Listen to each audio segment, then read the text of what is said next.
On the day that the president took the unprecedented position of fighting every single legally issued subpoena by the House of Representatives, every legal document request by the House of Representatives, including the fully legal demand, which is not a subpoena, but it is a fully legal demand for Donald Trump's tax returns by the House Ways and Means Committee Chairman Richard Neal. On that day, when the president declared he's going to fight every one of those things, Hillary Clinton published an op-ed piece in the Washington Post about where the country stands tonight on the verge of what could be another impeachment of a president. Hillary Clinton drew on her unique personal experience with the last two impeachment processes, the one she witnessed as First Lady when her husband, Bill Clinton, was impeached by the House of Representatives, and the one she worked on as a young staff lawyer in 1974 when the House Judiciary Committee voted to approve 3 articles of impeachment against Republican President Richard Nixon.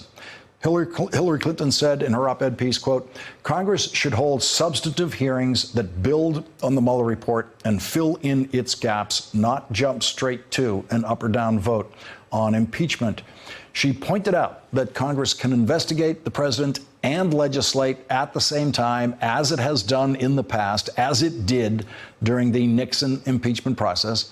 Hillary Clinton concluded her op-ed piece with this line: "Now it's up to us to prove the wisdom of our Constitution, the resilience of our democracy, and the strength of our nation." The echoes of history are everywhere now in the Trump investigations and in the echoes of impeachment. Donald Trump is reverting to a strategy that Richard Nixon tried and failed to make work: stonewalling Congress, refusing to submit to Congress's legal subpoena power, Congress's legal authority. The president is not going to win that contest with the Congress in court. He is going to lose, but he is going to buy time in court with that strategy. But it is a strategy that has emboldened the Congress. There are reports tonight that Chairman Jerry Nadler of the House Judiciary Committee is considering fines for Trump administration witnesses who do not respond to subpoenas. Some legal scholars indicate that the president's defiant actions with Congress that have no basis in law can themselves be interpreted as additional elements of obstruction of justice and could become separate articles of impeachment if we get to that. If the president is impeached by the House of Representatives, one of the echoes of history we will hear is Mr. Sarbanes being asked to vote. John Sarbanes is a Democratic member of the House of Representatives from Maryland who will join us in a moment. His father is former Senator Paul Sarbanes, who was among the most respected members of the United States Senate by both parties when I was working on the staff of the Senate in the 1990s. And before that, Paul Sarbanes was a member of the House of Representatives from Maryland, in the same district that his son is in now. And Paul Sarbanes was a member of the House Judiciary Committee who voted to impeach Republican President Richard Nixon. Here is that historic moment in the committee. Mr. Mann. Aye. Mr. Sarbanes. Aye. And so, Mr. Sarbanes, father and son, could become the first father and son in history to vote for the impeachment of a president. But we're not there yet. We may never get there. There may not be impeachment hearings for this president. We are a year and a half away, only a year and a half away, from an election that could replace this president, and the legal process may grind slowly enough that there is not time to complete an impeachment process before the next election.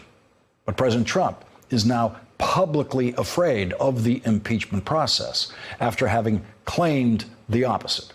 He demonstrated his public fear today in his usual forum for expressing his desperate fears, Twitter. He began by using gangster language in a tweet saying that the Mueller investigation, quote, "didn't lay a glove on me." "Didn't lay a glove on me" is the language of a criminal who knows he is guilty but cleverly escaped detection. It is not the language of a president. It is not the language of an innocent president.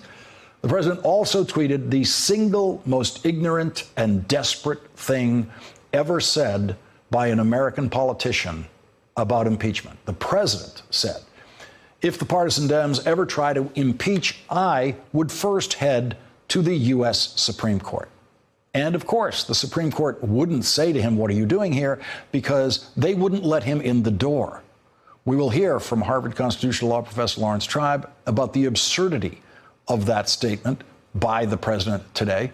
But first, we are joined by Democratic Congressman John Sarbanes of Maryland. He's a member of the House Oversight Committee. Also joining us, Matt Miller, former spokesman for Attorney General Eric Holder, who has great experience dealing with subpoenas from Congress, and an MSNBC contributor, Adam Jentleson. He's the former Deputy Chief of Staff for Majority Leader Senator Harry Reid of the United States Senate. Representative Sarbanes, I want to start with you. And I thought of your father today when I thought of the possibility of this vote coming to you, because it feels as though we took one step of what might be 1,000 steps, but one step closer to possible impeachment process today, with the president making this unprecedented declaration that he will not cooperate with a single subpoena for anything, witnesses, documents, anything from the House of Representatives. It's an outrageous position, obviously, in my estimation, for the president to take. But we ought to keep in mind, when he is taking that position, it's not just about disrespecting Congress, Lawrence. This is about disrespecting the American public, because we were told in no uncertain terms in 2018 in these midterm elections by the electorate, we were told as Democrats that if we got the gavel, people wanted to see oversight and inquiry and investigation. And we came to hold the president accountable after the 2018 election. So when he rebuffs that, when he says he's not going to cooperate, when he says he's not going to respond to any subpoenas, and by the way, gives that edict to everybody in his administration, that's not about disrespecting Congress. That's about disrespecting the American public that wants answers and wants accountability. And what has it done today to your colleagues in the House? What are you hearing? Has this, I know you're on recess. It's not one of those days where you can all get together. But are you getting a sense that the president has changed the dynamic today? I think all the president did today was he made Democrats more determined to get to the bottom of all of these inquiries and continue in a very steady and diligent and deliberate way to try to get the facts. And we're trying to get those facts so we can put them in front of the citizens out there who are the ultimate jury when it comes to this president. We want to equip the country with the facts that they need to go make a judgment next November. I mean, the president will meet his political maker on November 3rd, 2020. He was made by this electorate, and he can be unmade by this electorate, particularly if they have good information at their fingertips. So we're even more determined today, based on the statements that he made, to go find these facts than we were yesterday. And Matt Miller, in the history of administrations dealing with subpoenas, we've never had an announcement that they simply won't cooperate with any committee for anything. Yeah, it's completely lawless behavior by the administration. I think in some ways it's kind of a continuation of the activities we saw laid bare in the Mueller report last week, where we saw, a president who behaved lawlessly on the campaign trail, behaved lawlessly as president, and now you see him doing it here and resisting anyone who tries to hold him accountable. And I think the statement he made today, it obviously, exposes that, but I think it actually has a way of backfiring. You asked the congressman how that statement is being interpreted by his colleagues. I think there's a very good chance that statement comes back to bite him in the courts. The courts are usually reluctant to get involved in these disputes between two co-equal branches of Congress, the executive, or of government, the executive and Congress. They want them to accommodate each other. They want them to take time to work it out. There's a process they expect them to go through. But part of the thing that underlines that is an expectation that both sides are working in good faith. And when the president makes clear, like he did today, that there is no good faith on his part, he's going to resist, he's going to say no, even to inquiries where Congress has always gotten documents and gotten testimony, I think it raises the chance that the courts intervene more quickly and more forcefully than they have in the past. And that timeline that you said has been on his side maybe that gets compressed a little bit in ways that we haven't seen previously. Let's listen to what Senator Gillibrand, presidential candidate Senator Kirsten Gillibrand, said today about this subpoena fight. If President Trump takes on Nancy Pelosi over whether he's going to respond to her subpoenas, I will put my money on Nancy Pelosi every time. Adam Jentleson, she's going to win that bet. It's just a question of how long does it take to win. Yeah, that's right. I mean, President Trump is picking a battle that he ultimately cannot win here.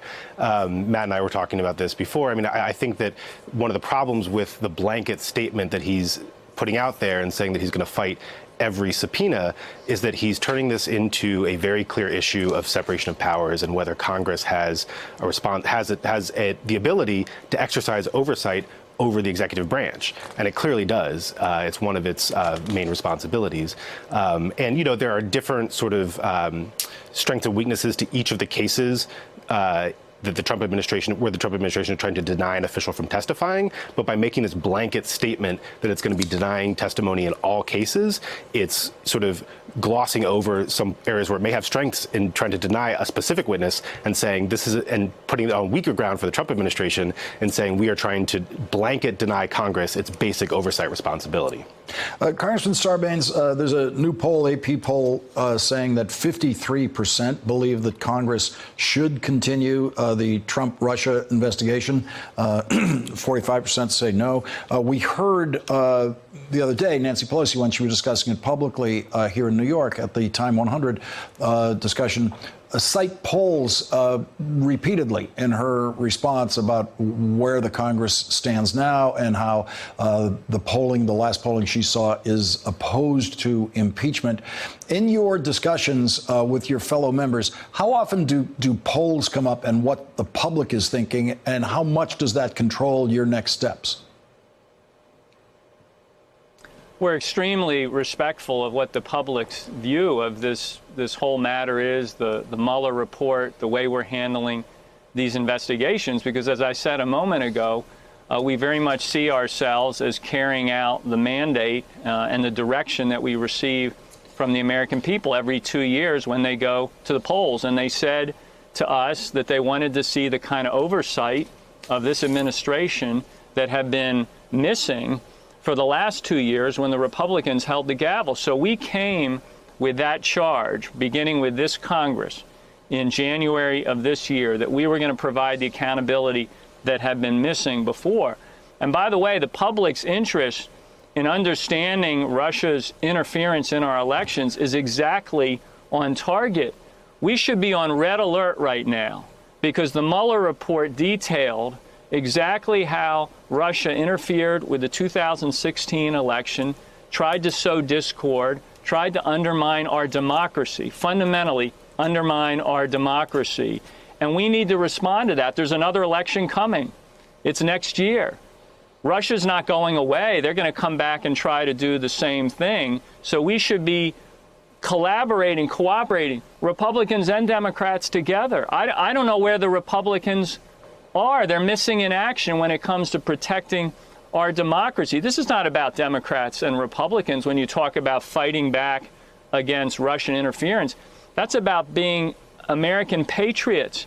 And McConnell and the Republicans are missing in action when it comes to taking up the sort of proposals and measures that we can put in place. And by the way, were put in place by House Democrats with H.R. 1, the For the People Act, that can prevent the kind of interference that we saw in the 2016 election happening again next year. Matt Miller, Congressman Sarbanes' red alert sounds like one of the other possible outcomes of these kinds of hearings. In the last election, the public was not aware of what was going on, what the Russians were doing in the ramp up to the election. But these hearings would certainly be emphasizing that. Yeah, they'd be emphasizing that, and they'd be kind of, showing the American people in a way that they're not going to get from reading the report, because most people aren't going to read the report, just what it is that Trump has done in office. I think, look, there are a lot of things that the president doesn't understand, but television is one of them. And if the Mueller report is the script, the hearings are the TV show. And I think that's why you see him fighting to keep witnesses like Don McGahn, people who are no longer in the administration, from being able to come testify. And if you kind of, look at what the Judiciary Committee has said they're going to do, they want to take a lot of the witnesses witnesses who showed up in the Mueller report and have them come, kind of systematically in open hearings where the public can see just what it is the president was asking these people to do, just how he was behaving, how he was breaking the law in the White House. And to this question of whether the public supports impeachment or not, where they're ultimately going to be, where they are now is not necessarily where they're going to be after they've seen dramatic television hearings. And the president, I think, very much gets that. And that's why you see them resisting so much. Adam Jentleson, I'm glad Congressman Sarbanes mentioned H.R. 1 because it goes to the point that Hillary Clinton makes in her op-ed piece, which is that the Congress knows how to conduct regular business and legislate while an impeachment process or investigation like that is going on. It has always done that, always been able to do that. And in Nancy Pelosi's case, she's already done it. That's right. It was the first. I mean, H.R. 1 is the first bill they passed, and it's passed the House, but it has gone nowhere in the Senate because Senate Majority Leader Mitch McConnell has refused to bring it up. Senator McConnell also denied the public a full accounting of what was happening with Russia attacking our elections in the fall of 2016. So that tells you where his priorities are. He has shown through his actions that when he has to choose between supporting the president and giving the public the information they need about potential threats to our democracy, that he will choose to side with the president. Adam Jentleson gets the last word in our first round tonight. Congressman John Sarbanes, Matt Miller, Adam Jentleson, thank you all very much for starting us off tonight. Really appreciate it. Thank you. Thanks for checking out our YouTube channel. Subscribe by clicking on the button below for more from The Last Word and the rest of MSNBC.